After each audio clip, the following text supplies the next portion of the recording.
Sure. Okay, good. Couple of things I wanted to say, but I can do it all with this guy here.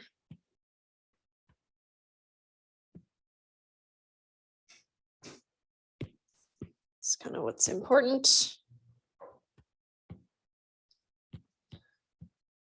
Most importantly about the lab this week, I won't be able to be there. So I'll post instructions like I did last time, and then you can work through them. And if you want, I can book a room for Tuesday or Thursday the following week. If you want to have kind of some time for questions, but I'll just post the instructions and you can work on it whenever you'd like. Okay. So here, this is what I wanted to. No lab time this week.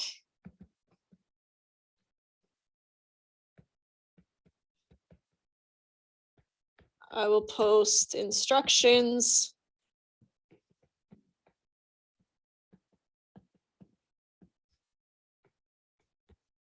For you to work through on your own.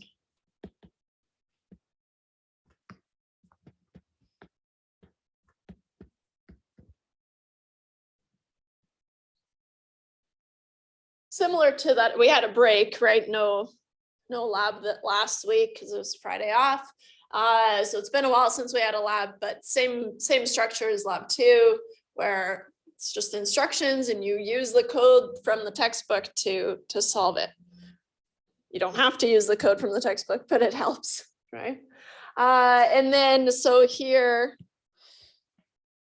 test number 1 is on October 18th. Okay. So, good. So like I said, if you find that you want to have some lab time, I'm happy to schedule or book a room for the following week and we can work through it. Okay. We're starting chapter 3. Chapter 3, the beginning of chapter 3, there's a lot of, I would say, review going on, right? And so I do want to review some concepts, things like p-values, but then I also want to introduce this idea about permutation tests or resampling.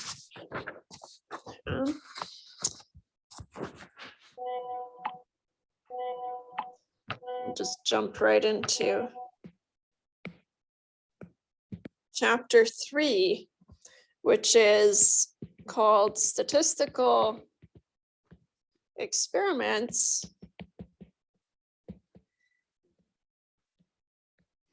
and Significance Testing.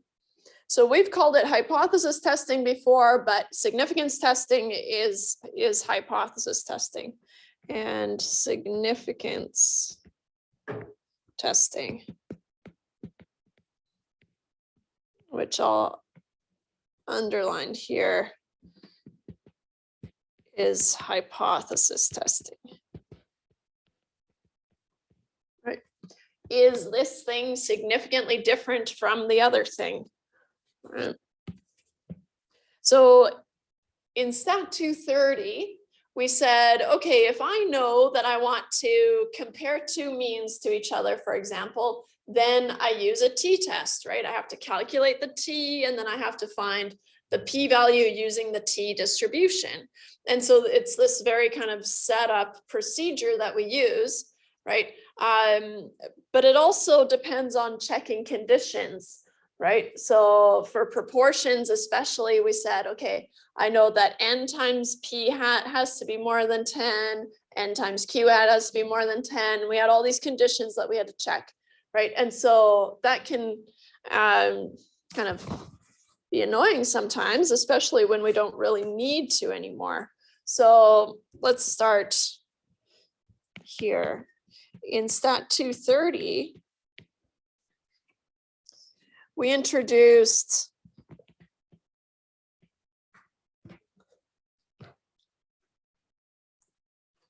just what we generally refer to as the classical inference framework. So in Stat 230, we introduced. Oh, and I forgot to mention the bus strike. If there's a bus strike, then, I mean, I'll be here, but you can just join in on Zoom if you want to. Yeah, so if it goes through, because I think are they bargaining today or tomorrow? Supposed to be today. Okay, yeah, so if they're on strike, then and you can't make it, that's totally fine. You can come in on Zoom or watch the video later or whatever. Okay, in Stat 230, we introduced the classical statistical inference framework for significance testing.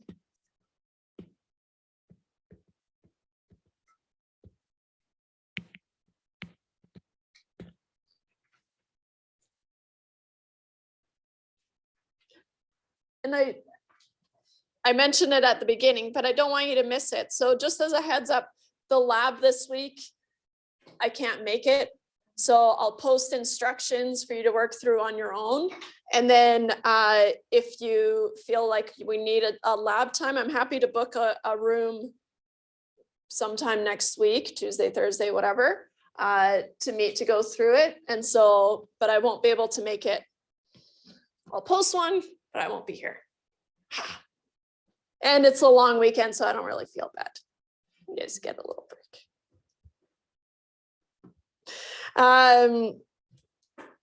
Okay, so then what we said was, I guess it helps. We also highlighted that test 1 is on October 18th on chapters 1 through 3, and we're starting chapter 3 today.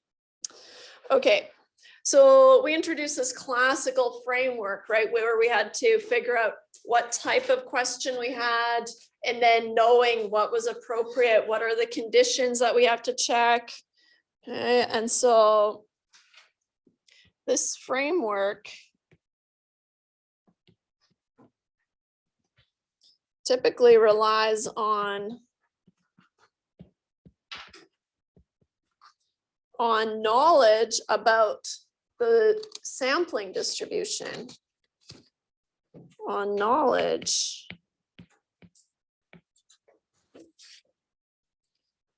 about the sampling distribution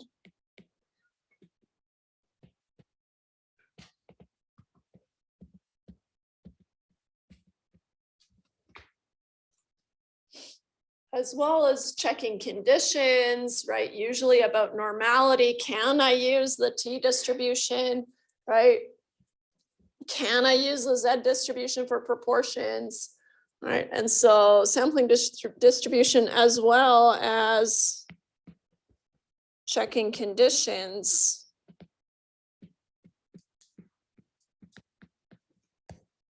Often concerning normality.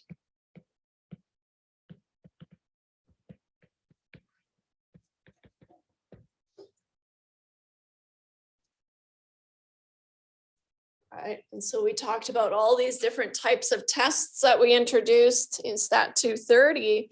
And so I like to classify them as types of questions, right? Because that sets us down a path of, okay, if I have a 2 proportion type of question, I want to compare these 2 proportions, there's only one way that I can do that, right? And so we've seen many different types of questions.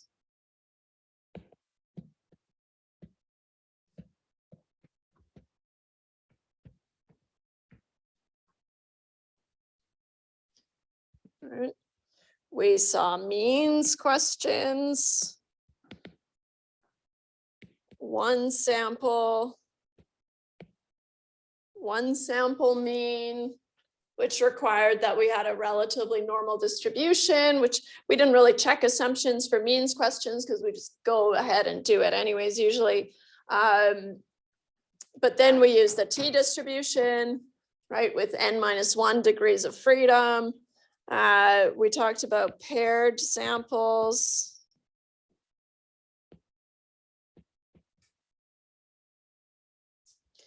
Two independent sample means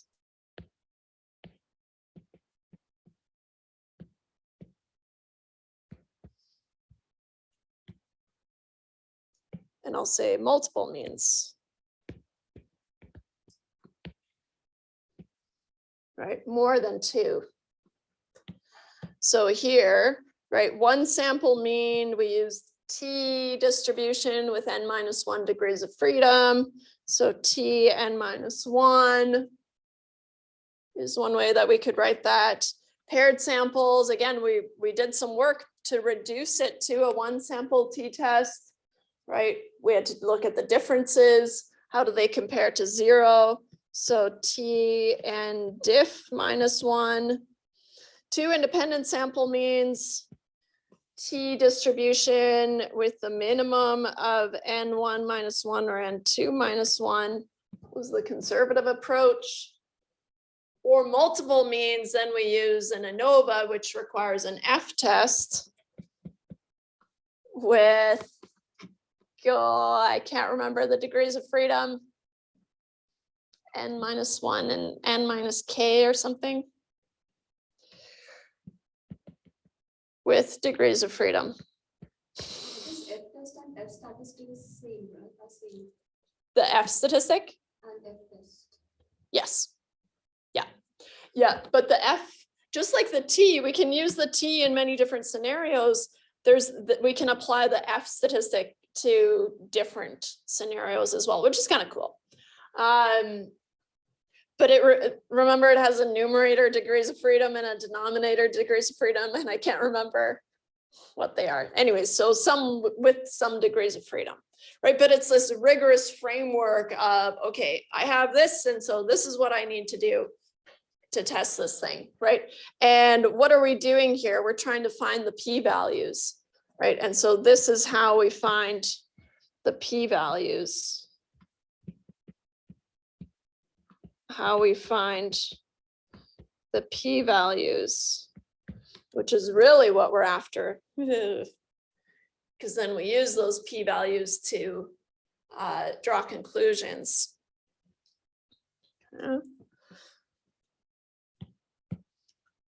Just so we have all the things that we know already, right? We can also talk about proportions.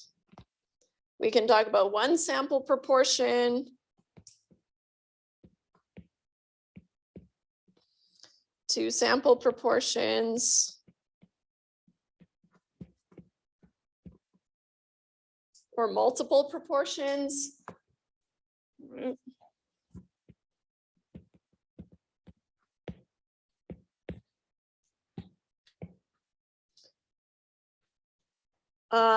One sample proportion used a Z, as well as two sample proportions also uses a Z, right? So then we can use the Z distribution to find those p-values. Whereas if we have multiple proportions, even in a two-way table, right, then we can use the chi-squared.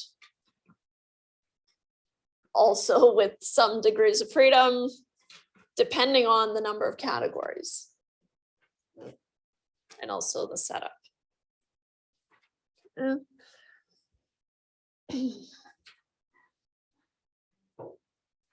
So same thing, and maybe I'll just say that that applies to all of these, right?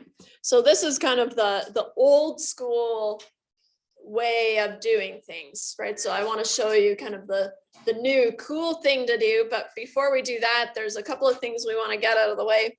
So A/B testing is really a common term. We've already done A/B testing. It's whenever we're able to boil it down to two scenarios, right? A and B, especially in terms of kind of marketing or web testing and things like that.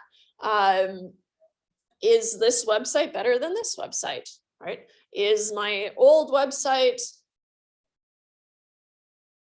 not as good as my new website, right? And so then I almost said, is my old website better than my new website? That doesn't make sense. But whenever we have two scenarios, right? So both of these, whether it be two independent sample means or two sample proportions that I want to compare, these are generally known as A/B tests.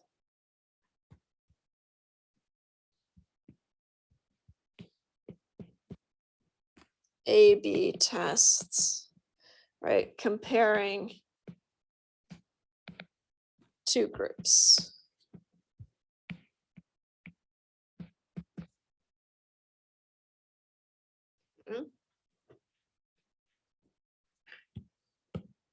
So we've already done A/B tests.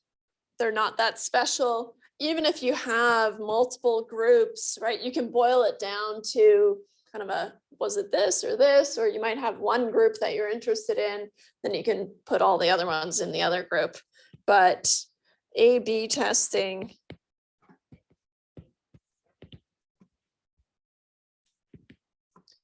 is an experiment comparing two groups.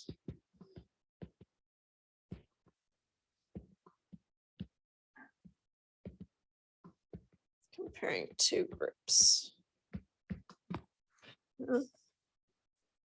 Usually we would have a control group, which is either kind of the standard way of doing things, or even a placebo group if we're talking kind of biology wise, right? Or just kind of an existing treatment, right? So a control group, which is either the standard treatment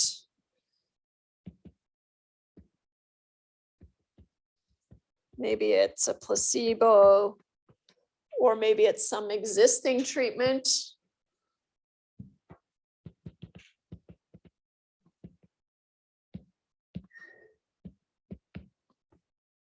But we would generalize that as the control group, kind of the boring group, if you will, versus the treatment group.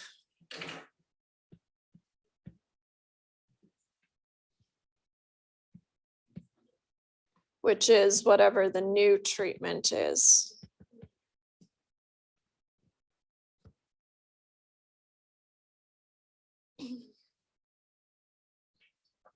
So kind of the example in the textbook, but also just kind of most often A/B testing is something like, okay, so you've got these, you work at a marketing firm and you've developed these different types of web pages. The differences don't have to be that large, right? But then you're randomly assigning visitors to which page they're going to see. And then you keep track of, okay, how long did they spend on the page? Just the typical metrics, right? How long did they spend on the page? How many clicks, right? And kind of those basic things that we keep track of or like to keep track of.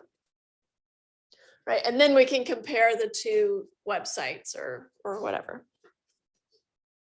So we have to randomize our subjects, right? So how we randomize them is kind of a thing on its own, but subjects are randomized, and we know that's important.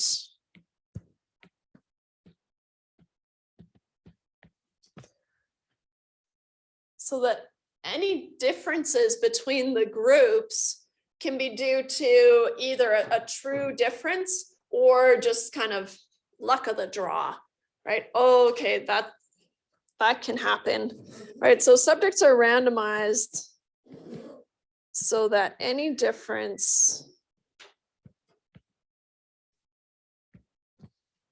between the groups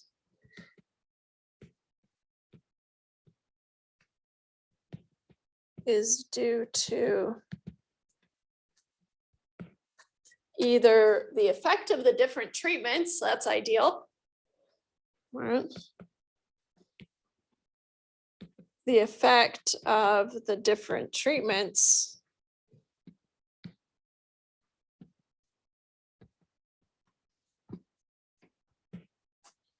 or random variability.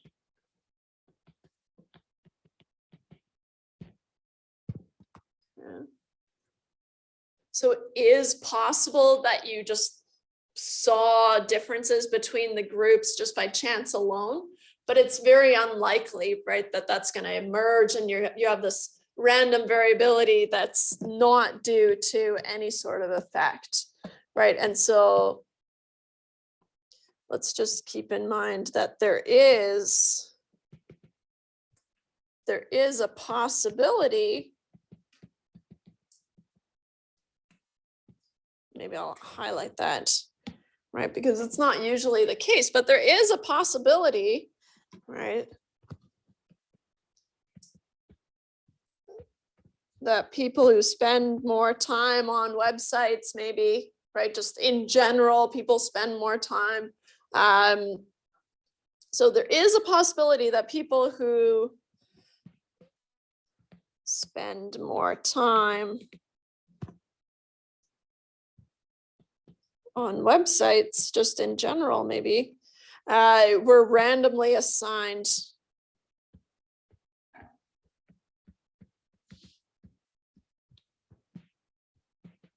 to the same website or the same page. Or maybe I should say what I have here, to the same treatment group or treatment/control group.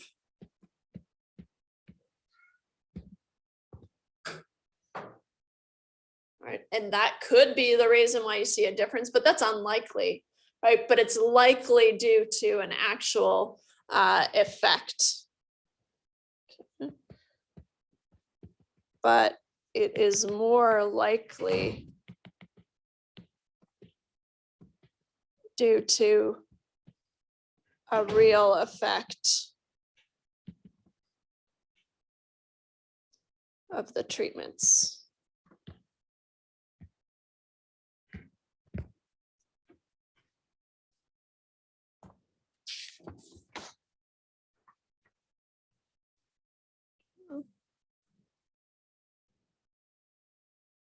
So before we do anything, right, in terms of kind of testing and stuff like that, even before we collect information, we need to decide what it is we're going to be measuring, right? Because when we end up kind of data snooping, and I do it all the time, right? Oh, what's going on in here, right? I get a data set. Oh, what's going on in here? And to some extent, that's fine, right? But if we're going to conduct this study, then you don't want to just collect information and then look through the information to see if you find anything. You don't want to do that. So what you want to do is you want to decide on what metric is the most important, right? And there could be a few, but the most important thing that you're going to be looking at. And then also decide on what you're going to be testing. So I'm going to collect this information, and when I'm done, I'm going to do a difference of two means test, right? And so you've already established, okay, this is how I'm going to test this thing, and if the p-value is less than 0.05, then I'm going to reject it, right? So you've already set the rules for playing the game, and then you go out and you collect your data, right? And so that's going to be kind of the better way of doing these studies, right? It gets confusing, right? Because when I give you, if you're given a data set, the first thing we do is we kind of go around and it's called data snooping, right? You're just kind of looking around here. Oh, maybe there's a difference here, right? But you've been given this data. This is if you were conducting a study, then it's really important that you kind of set out what you're going to do beforehand so that you're not swayed by how the data turns out. Bless you. So before conducting a study,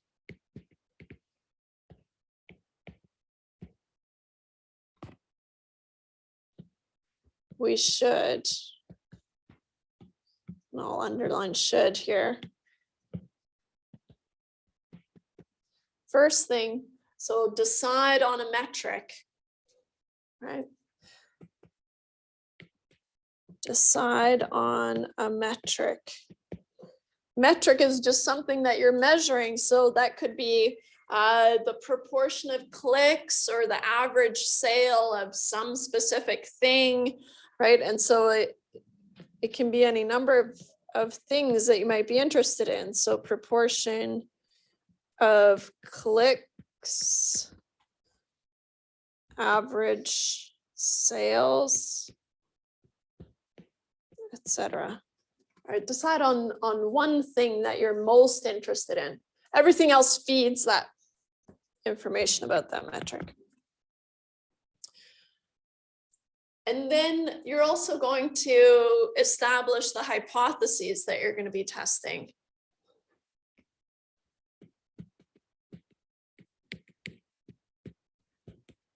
Establish the hypotheses.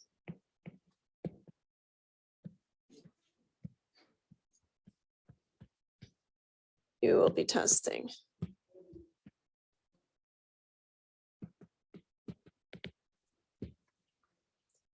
Right, and this depends on the metric.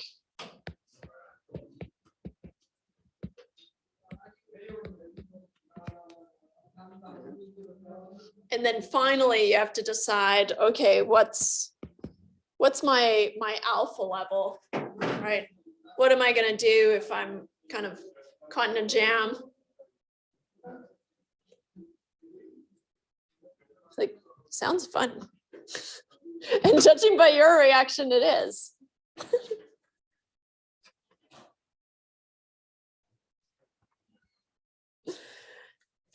Even if I heard, I wouldn't have understood. So then we also need to select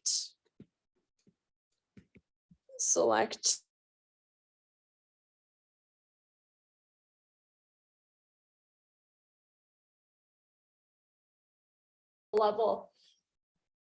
It's good to not be so strict on the alpha level, right? If you find that your p-value is 0.0495, that's really close to 0.05, right? So then you would reject H0, but if that's going to cost your company a ton of money, then maybe say, okay, yeah, well, we should be rejecting it, but it's really close, so I'd like to run another study. And that's how we get more money. Oh, I'm not sure. I'm gonna need to run another study. Oh, okay. So another study means we have to collect samples. Yeah, so then you would just do it all over again. You would do the same thing, but you would collect a new sample, right? Okay, new sample. Yes, a new sample, but then you would measure the same things and you would use the same hypotheses and then use the same alpha level. Right? It's just a sneaky way of getting to do the same work twice.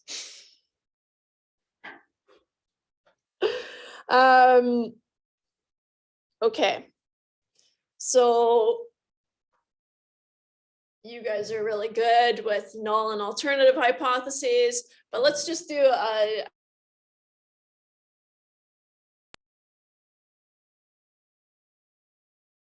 baseline, right? So in this sense, if we're doing an A/B test, for example, right, my existing website is the same as my new website. That's not what I want to show, right? But that's where I have to start. That's what I have to assume until I have proof that, oh no, it's actually performing better, or sometimes it performs worse. Then you keep the old website, right? Right, but in terms of our hypotheses,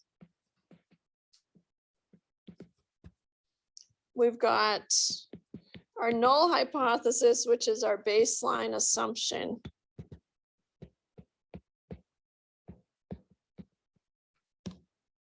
And then you've got your alternative hypothesis, which is typically what we hope to show, right?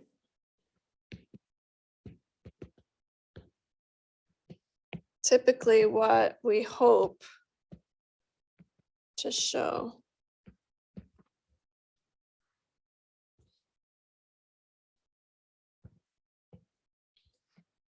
we do all significance testing, assuming the null hypothesis is true, right? So we have to assume that they're the same until we have proof otherwise.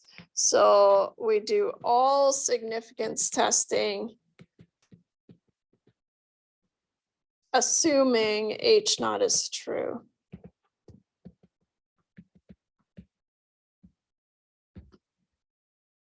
Keep it on the same page here.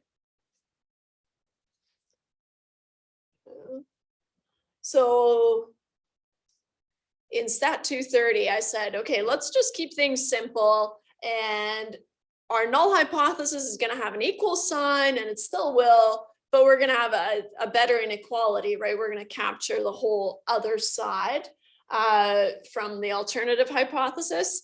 And that's kind of the more grown-up way of doing things. But I find that in stat 230, there's so much that it's just easier if we just use just equal signs all around.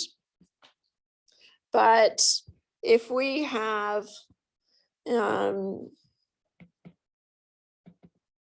just our review on hypotheses for a second here.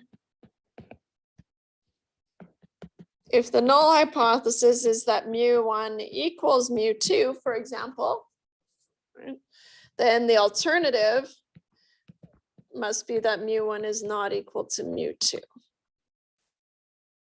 Yeah. But now, the other option is that maybe mu1 is less than or equal to mu2. And that would give me the alternative hypothesis that mu1 is greater than mu2. Right? So now I'm covering all the options here where that's not what we did before. We just had equal signs all in our null hypotheses, but now we're a little bit more grown up and we recognize that, okay, well, there's also the less than part that we haven't talked about, right? So now we're talking about all the possible outcomes. Mu1 is greater than or equal to mu2, which means the alternative is that mu1 is less than mu2. Notice that it still has the equal option, right? Less than or equal to, greater than or equal to, right? So that doesn't change, but we're covering all our bases. All right, so here,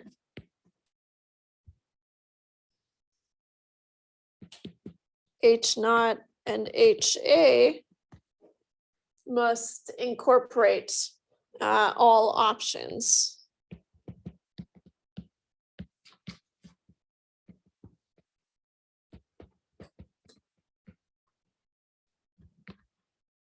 Which we weren't doing before.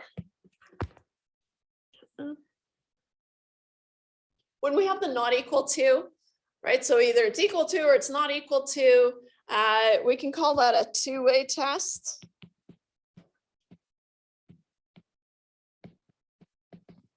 Whereas, and it kind of relies on the alternative, right? If it's greater than or less than, then I'm only concerned with one of the ways that things can go, right? So then we can call this a one-way test.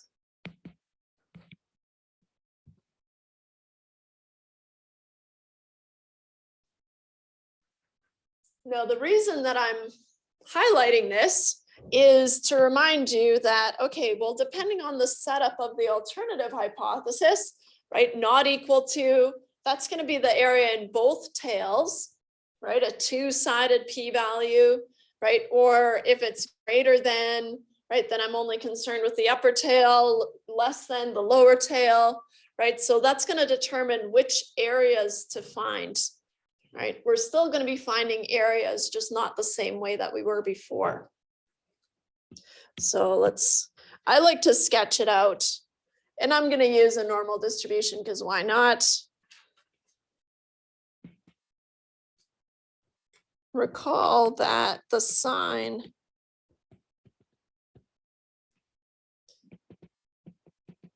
in the alternative hypothesis determines how we calculate the p-value.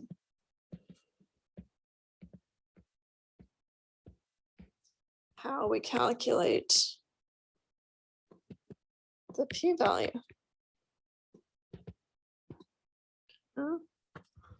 So I'm gonna draw 3 normal distributions.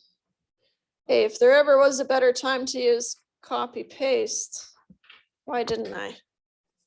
Well. Going through the list, I'm gonna have HA is mu1 is not equal to mu2. And I'm just using mu1 and mu2 as placeholders, right? I find that that's kind of our go-to. Could be P1 not equal to P2, it doesn't matter. Mu not equal to mu naught. All right, we've got options. If the alternative is that mu1, and I want to use the same order as the list here, is greater than mu2, or mu1 is less than mu2.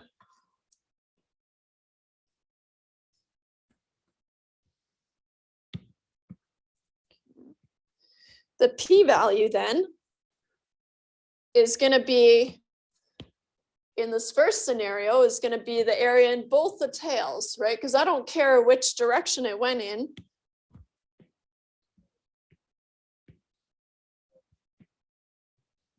So it's going to be some area in both the tails. Whereas if mu1 is greater than mu2, depending on how I calculated the difference, but usually it'll be something like this. So then that means the upper tail, or if mu1 is less than mu2, the lower tail. Presumably I'm doing mu1 minus mu2 in my test, right? Then mu1 minus mu2, if mu1 is greater than mu2 would be positive, right? Maybe I'll say, assuming we test mu1 minus mu2. Right. It's kind of understood, but it's okay. Okay. So the reason I wanted to remind you of that is because now, instead of using T distributions or Z distributions or chi-squareds or Fs or whatever, what we're going to do is we're going to do permutation tests. So same thing as the bootstrap, where we basically just kind of generate our own test from our sample. Okay? And how we find the p-value, we're still going to use p-values, but how we find them is going to depend on our resampled data. What proportion was more extreme than what we saw. Okay. So let's kind of outline how we're going to get there.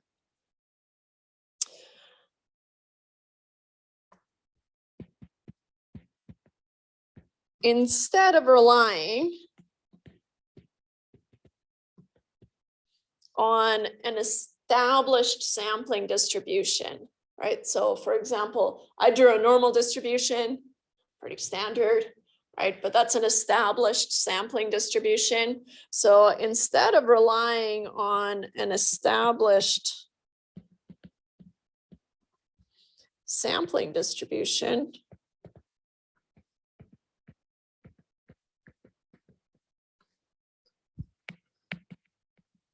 that is the normal distribution I drew above.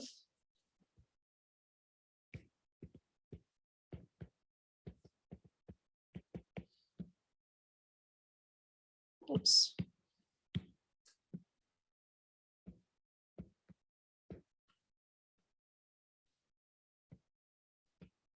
We can run, oops, what does it look like?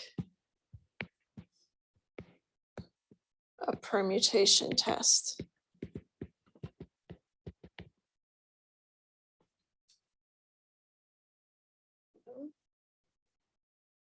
Usually what's kind of neat about the permutation tests is that we can shake things like, oh, I need to know that it follows a normal distribution, or I need to check that it we can assume normality or things like that. And I need to remember, okay, I need to use a chi-squared, or I need to use a z, or I need to use a t, right? We can kind of shake that.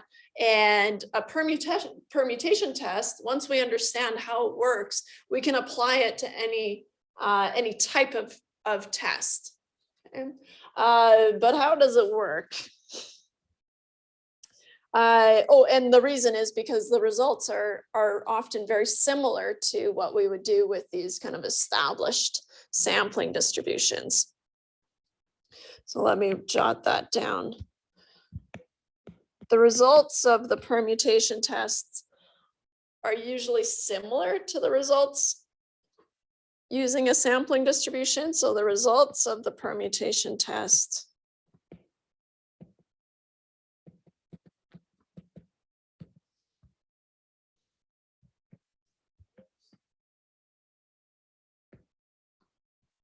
are usually similar to results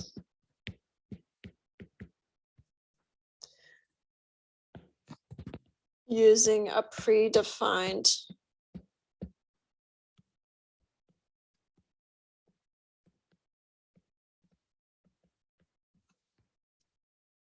sampling distribution.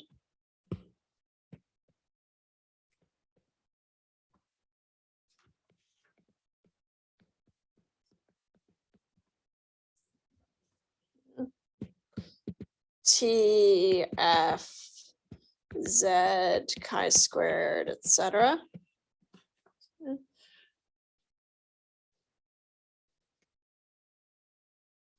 But the benefit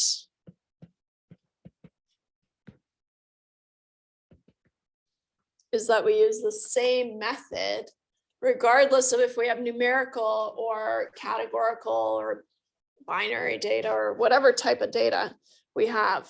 So, but the benefit is that we use the same method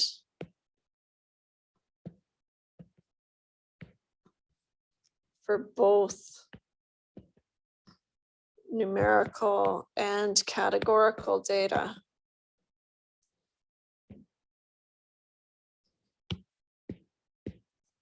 Numerical. And I have binary here in my notes, but categorical / binary. Usually we boil it down to a binary situation, binary data. And we do not need assumptions about the normality of the data, for example. And we do not need assumptions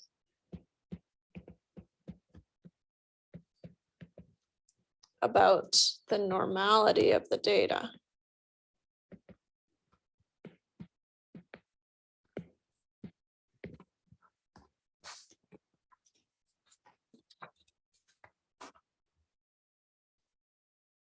Okay. So permutation tests. What do we do? Okay, so I've gone out, I've conducted this experiment, I picked a metric, feeling good, right? And so now, instead of going through my typical techniques, which I'm very attached to, right? I feel very comfortable there, but I think you guys are gonna like permutation tests better once you kind of get a hand on them. And so what do we do? I want to compare the mean of two groups, for example, right? And so I have some sort of indicator of which group they're in, and I've got my sample, and I have this observed difference in the means. I've got two means from my two groups. So then what I do is, with a computer, of course, I take my sample and I just put them all into one bucket, right? Now they're all the same, right? And what I do is then I randomly select observations to be in group 1 and group 2, right? So I recreate group 1 and group 2 from this random mix of my sample, right? And so I have the same number of observations that I did in my original group 1 and the same number of observations that I did in my original group 2, and then I can calculate the means, right? And then I can do that over and over and over and over again. And then slowly but surely, I'm going to develop this distribution of means, right? Or differences between the means, right? As long as I do, mu1 minus mu2, right? That kind of thing, then I can build up this distribution, right? Tends towards a normal distribution, but still, right? But we don't need that normality anymore. And so now what I can do is I can actually look at the differences, and I can, in theory, I can count how many or what proportion of those are actually more extreme than my sample, right? Because if my sample is not significantly different, then putting them all into a pot and randomly assigning people, oh, you're in group 1, you're in group 2, you're in group 1, you're in group 2, right? Then that shouldn't make a huge difference. Whereas if I have these two groups that are very different, right? When I combine them and I randomly pick and assign them into a group, then that huge difference is rarely going to happen. It can happen by chance alone, like we said, right? But it's going to be rare, right? And so that's how we're going to find our p-value, is depending on what we want to show in our alternative hypothesis, right? If I want to know is mu1 less than mu2, then I would find how many of these randomly generated permutations give me that case where they're actually less than what I saw in my original sample, right? So pretty cool, but kind of like, oh, it's crazy to me. So let's outline what the permutation test does.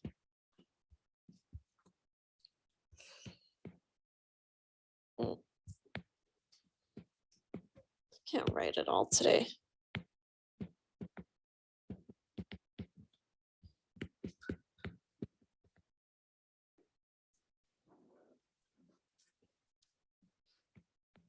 I'm going to call it step 0 because it's not really part of the test, but of course you need to jot down what your original data gave you, right? And so what are you comparing it against? Okay, so from your sample, record the initial net metric.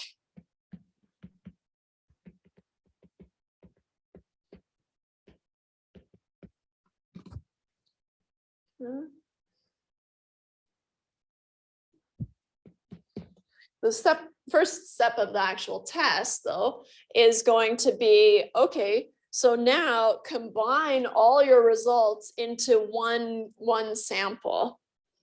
Okay. So combine the results from the different groups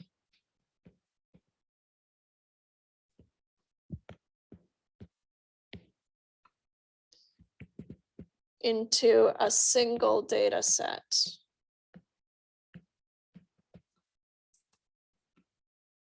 This is essentially your null hypothesis, right? Everyone's the same. You have to assume that these two groups doesn't give me any additional information. We're hoping that it does, right? But we assume that it doesn't.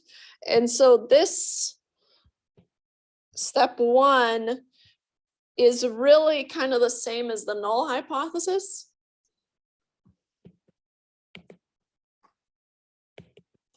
This is the same idea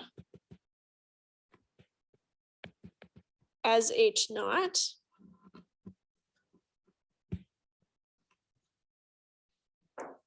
So then step 2, now you're going to randomly assign without replacement, because that would be bootstrapping, right? But randomly assign into kind of similar groups, right? And so randomly assign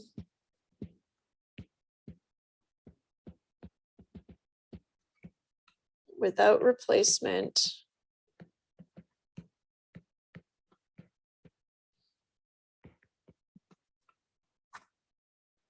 results into the same sized groups as the original sample.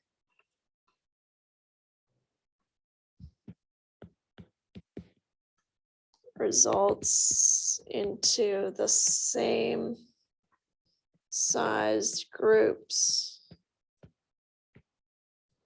as the original sample.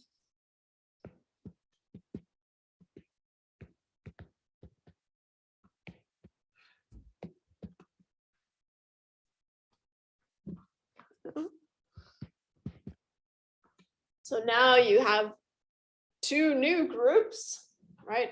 Same size as the original groups. And so what can you do? You can record the metric from this new group that you've created, right? And so record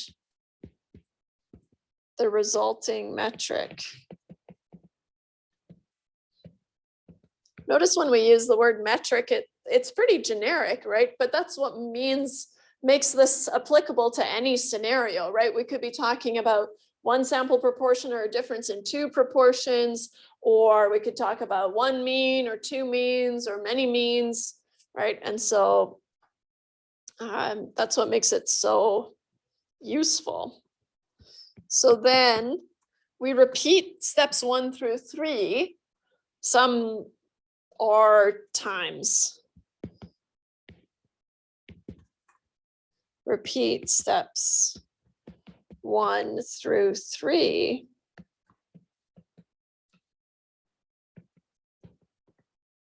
R times R typically stands for repetitions, but just a placeholder for this many times. R times over to yield what we call a permutation distribution.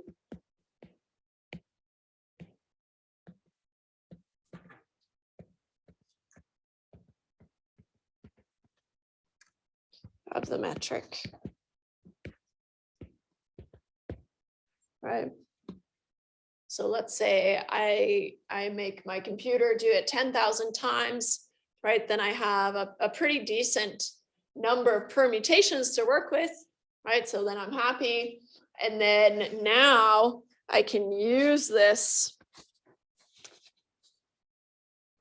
to jot down and compare how many were actually more extreme than my original metric, right? And depending on if I want to show that these two things are not equal to each other, right?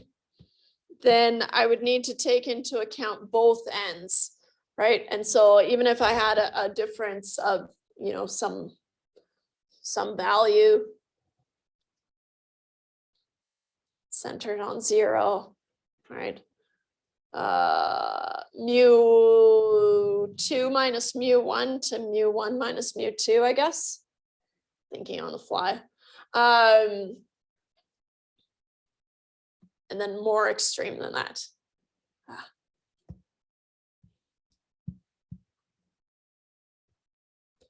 Okay, so then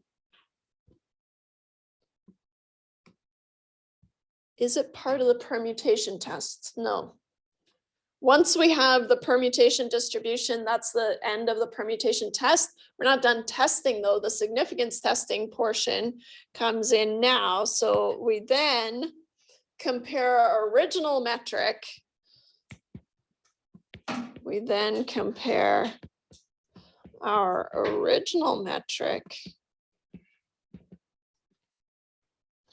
to the permutation distribution of the metric, to the permutation distribution of the metric.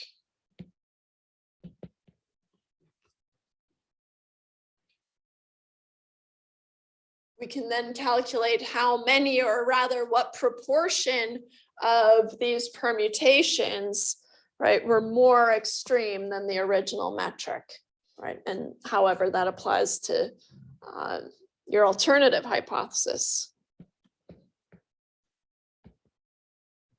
We can then calculate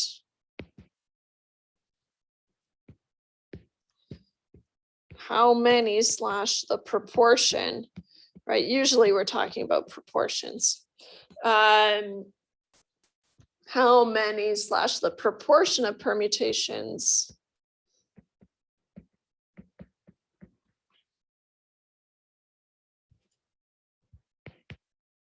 that were more extreme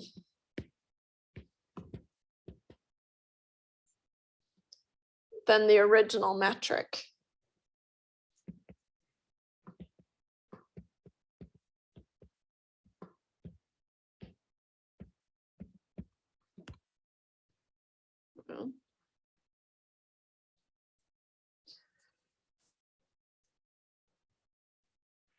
So the p-value used to be, right, and it still is, it's the probability of seeing something as extreme or more extreme than what you saw.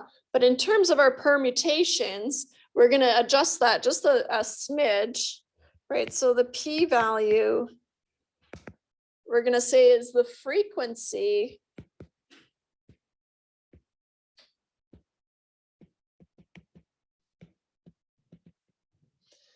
with which the chance model, right, which is just that random permutation,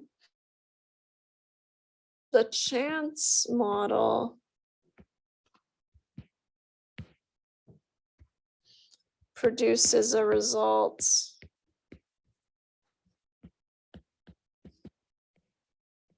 more extreme than the observed result.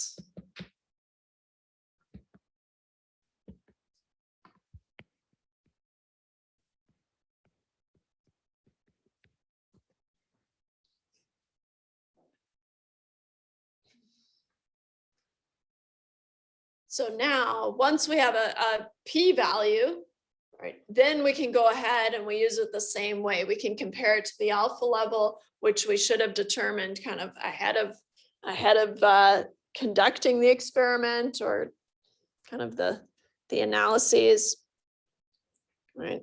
So then, once we have a p-value, we can compare it to the alpha level.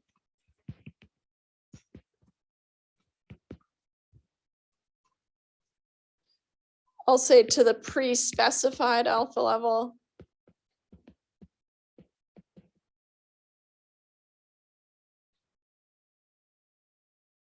In the same way that we did in kind of traditional statistics. In the same way we did with, I'll say, traditional statistics.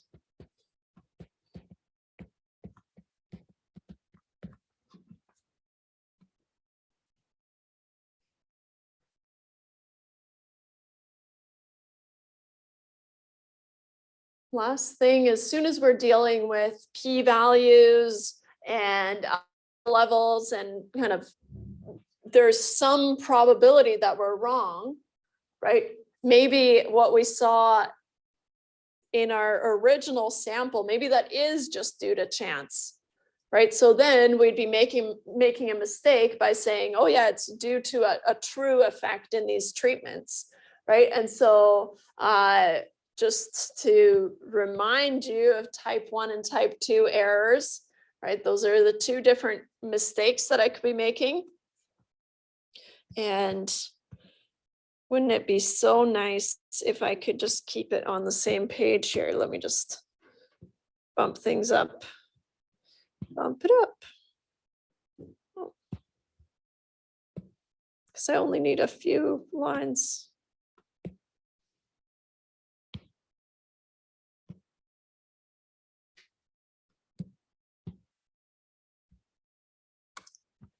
Recall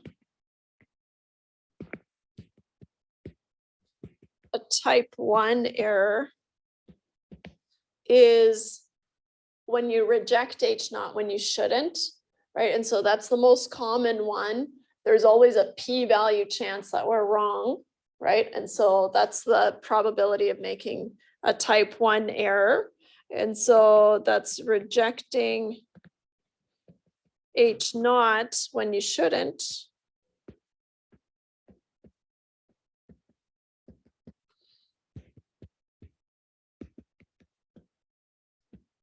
And a type 2 error is the opposite, right? Failing to reject H naught when you should be rejecting H naught.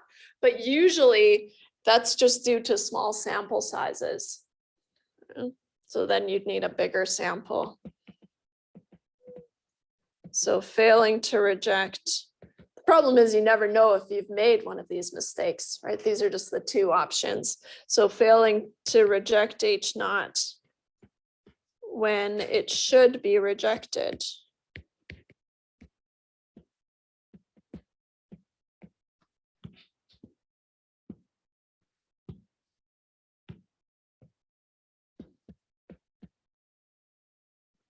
Usually due to small sample sizes.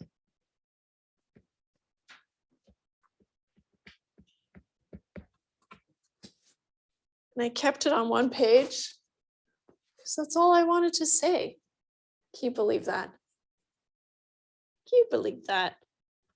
So on Thursday, we're going to talk about ANOVA, and I've kind of allocated the entire day for ANOVAs because we didn't really get to talk about them. And I think that'll be good. If you have any questions, let me know. Otherwise, I'll no. No. See you Thursday. Or if there's a bus strike and you take the bus, see you on Zoom. I'll be here though. Oh, look at all you guys on here. Hey guys.